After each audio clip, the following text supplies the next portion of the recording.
Die destydse Potchefstroomse Universiteitskollege vir Christelike Hoër Onderwys het 'n baie lang pad geloop voordat hy homself uiteindelik hier in die Wes-Transvaal bevind het. Die Gereformeerde Kerk se Teologiese Skool is in 1869 op Burgersdorp in die Oos-Kaap gestig.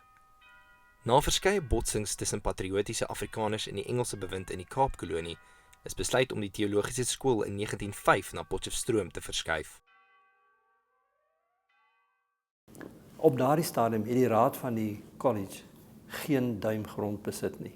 Hulle moes oral in die dorp moes hulle lokale huur, onder andere die presidentswoning wat hulle gebruik het om klasse in te gee met die buitegeboue wat as laboratoriums gedien het.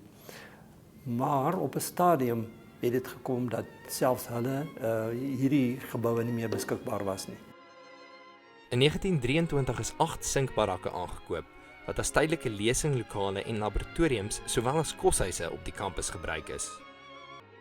Die departement gee toe leningsmagtiging vir 'n bedrag van ongeveer £3000 en daarmee kon hulle toe dadelik begin met die beplanning. Hulle het onmiddellik begin daarmee omdat hulle haastig was om 'n koshuis te bou vir die studente. Die Heimatgebou wat in 1927 tot stand gekom het, staan tot vandag toe nog bekend as die eerste permanente steengebou op die Potchefstroom kampus van die Noordwes Universiteit. Die Heimatgebou is deur die bekende argitek Gerard Moerdijk as 'n dubbelverdiepinghuis in die Nieuw-Kaaps-Hollandse boustyl ontwerp. Ek het nog altyd hierdie gebou gesien en beskryf as die Grand Dame op die kampus, omdat sy so 'n besonderse gebou is. En dit is die holbolkurwes aan die twee flanke met 'n effense weerspieëling daarvan in die middelste gedeelte wat my laat uitkom uit by die idee dat sy's vroulik eerder as manlik. Nou, as ons praat van die gevels, is dit insiggewend om te weet dat hier is maar eintlik 'n bietjie van 'n mengstyl en ek weet nie of veel mense dit al besef of agtergekom het nie, want eintlik is die twee sygevels is Kaaps-Hollands. En die een hier in die middel wat inderdaad eintlik die fokuspunt word, is eintlik meer Kaaps-Vlaams. En dit is nou 'n gedagte wat ek nog nie eintlik in 'n boek teëgekom het nie, so dis dalk 'n aanvegbare stelling. Die gebou is pragtig in balans, 'n simmetrie wat net verbuisterend is. 'n Faset van die gebou wat nog altyd 'n klein bietjie geplaat is, die feit dat die begroting baie knap was. Hulle het slegs £3000 begroot en dit het beteken dat hulle massa vervaardigde items moes gebruik het, soos die doriese seile wat jy hier sien en ook die balustrades van die eerste vlak.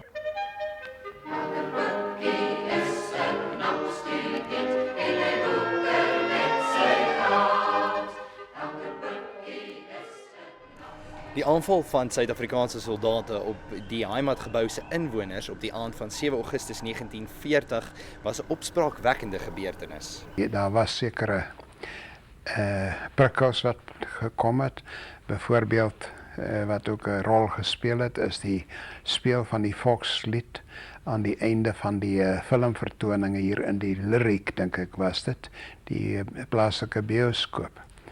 Ek was self ook by geleentheid daar en ons het gesorg dat ons opstaan en uitstap net voordat die volkslied aan die einde, ek bedoel nou die God Save the King aan die einde gespeel is. Dit was 'n vaste instelling. En natuurlik van die soldate het nie daarmee genoeg geneem nie. Dit was nog maar een van die wrywingsvlakke in daardie tyd. Die studente was in die Heimatsaal met 'n sangoefening vir Intervarsity besig, toe soldate op hulle afgestorm en hulle met verskeie slaangoed bygekom het. Die soldate het ingeklim, houe uitgedeel en behoorlik amok gemaak. Gelukkig het hulle nie op die studente geskiet nie. Gros van die studente, van die manstudente wat natuurlik toe probeer het om 'n skans te vorm teenoor die soldate sodat die dames in die eerste plek veilig kan wees. En die gevolg was, daar is ook ergens 'n foto waarin 'n mens die studente sien met verbande om die koppe wat kopwonde opgedoen het, hoofsaaklik as ek reg onthou kopwonde. Die Heimatsaal het vanaf die laat 70er jare aan die Departement Beeldende Kunste behoort, waarna dit vanaf 1996 die Departement Kultuur se tuiste is. Sedertdien het dit as 'n sentrum vir verskeie kultuurliggame soos die Universiteitskoor, Serenaders en Alabama gedien. Kort voorlank was die Heimatgebou nie meer genoeg nie en daar is planne beraam om nog 'n permanente steengebou op die kampus te bou. Die hoofgebou wat reeds sedert die 1930s in gebruik geneem is, staan vandag nog bekend as die sentrale punt van die NWI Pik.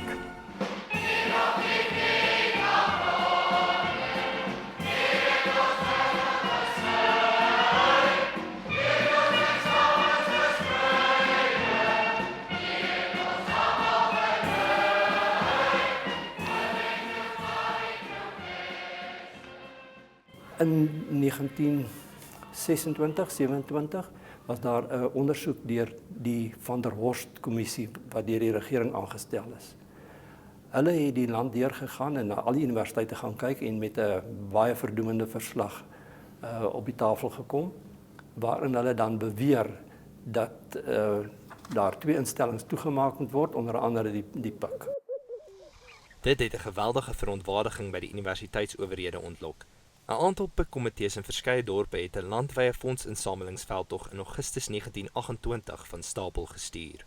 Hierdie pikkomitees het toe soveel geld ingesamel en hulle het toe tog by die regering leningsmagtiging gekry sodat daar toe kon begin word met die bou van die hoofgebou. Die Kamerstelsel is tydens 'n kongres van die pikkomitees in Augustus 1930 geloods om fondse te verkry. Skenkers se name is op koperplate aangebring in die vertrekke wat hulle gefinansier het. Die hoeksteenlegging van die hoofgebou deur Dr. D.F. Malan op 4 Augustus 1930 en die amptelike opening van die gebou deur senator F.S. Malan op 4 April 1931 het vir groot opwinding en feesvieringe gesorg. Die middag is verskeie sportwedstryde en 'n noenmaal in die Kings Hotel gehou. Die aand is afgesluit met 'n vuurwerkvertoning en 'n lekker kuier in die hoofgebou se saal. Die hoofgebou is deur 2 broers, Henry en Wynand Lou van die argitekfirma Lou & Lou in Bloemfontein ontwerp. Die sierlike gebou kan as Italiaans Renaissance bestempel word. In die konteks van 'n argitektonies kunsgeskiedkundige hoek gesien, steun hy baie sterk op die idee van wat ons na verwys as 'n Palladiaanse motief. Palladio was 'n Italiaanse argitek wat baie keer geboue geskep het met hierdie gevoel van perfekte balans en dit is wat ons in hierdie gebou sien. Die 2 omarmende vleuels met die hooffokus natuurlik in die middel. As mens kyk na die 7 openinge met die mooi boog aan die binnekant van die gebou, dan besef 'n mens dat jy dit eintlik te doen met 'n simbool, 'n metafoor van die 7-armige kandelaar van die universiteit wat op daardie stadium reeds gekies was as die logo. Wat die gebou self betref, 'n pragtige simmetrie en ons sien ook die herhaling van die boogmotief in die kleiner vensters en dan die reghoekige vensters direk daarbo. Ek sou sê dat na my gevoel is simmetrie die enkel belangrikste oorwegende faktor in hierdie gebou.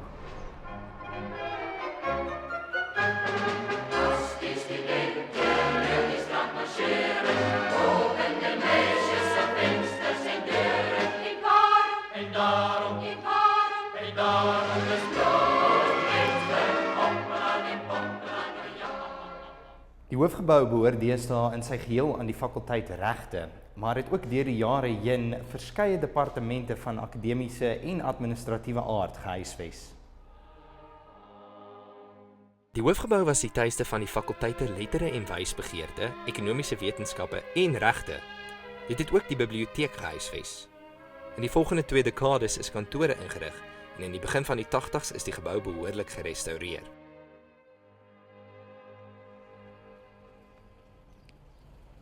Die Pik kampus is op 23 Februarie 1949 swaar getref deur 'n brand wat uitgebreek het in hierdie vleuel van die hoofgebou, waar die biblioteek ook destyds was. Na raming het sowat 30.000 boeke en 4.000 tydskrifte verbrand. Onvervangbare items soos die oorspronklike manuskripte van die skrywer Jan F.E. Silje het ook in die slag gebly.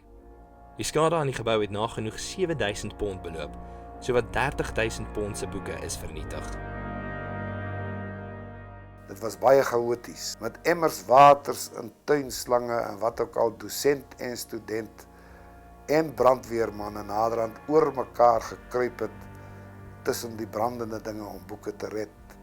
2 of 3 van die studente het met hulle waterslange die professore nat gespuit asof dit 'n glips is of asof hulle dit nie sien nie. En dan praat ek nie sommer van so 'n blerts nat spuit nie. Ek praat van pap nat spuit. Hierdie enorme ramp het die College Raad gedwing om hulle vroeëre planne vir 'n nuwe biblioteekgebou weer in alle erns aan te pak. Die hoeksteenlegging van die biblioteek het tydens die viering van die PUK se selfstandigwording op 17 Maart 1951 plaasgevind. Die nuwe biblioteek wat na die jarelange rektor Prof Ferdinand Posma vernoem is, het op 29 November 1952 amptelik geopen.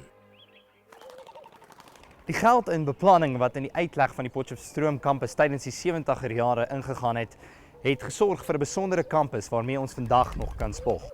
Die hele gedagte dan met die herbeplanning van die kampus was ook, die sentrale kampus nou, was om die verskillende boustyle wat jy van verskillende hoeke af sien te kan toemaak. Daarom het hulle walle gemaak en hulle het bo op die walle bome geplant. So dan maak jy daardie boustyl toe en jy kan dan een of twee van die boustyle sien wat wel met mekaar versoenbaar is.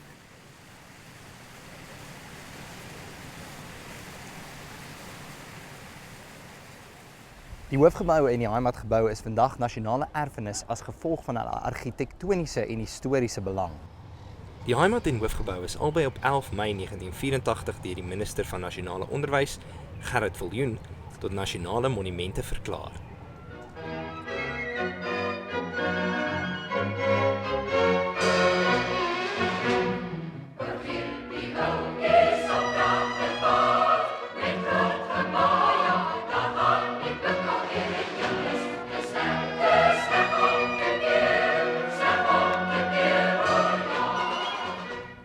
Die heimatgebou en hoofgebou is nie slegs die eerste twee permanente geboue op hierdie kampus nie, maar vorm vandag nog 'n integrale deel van die NWI PUK se karakter.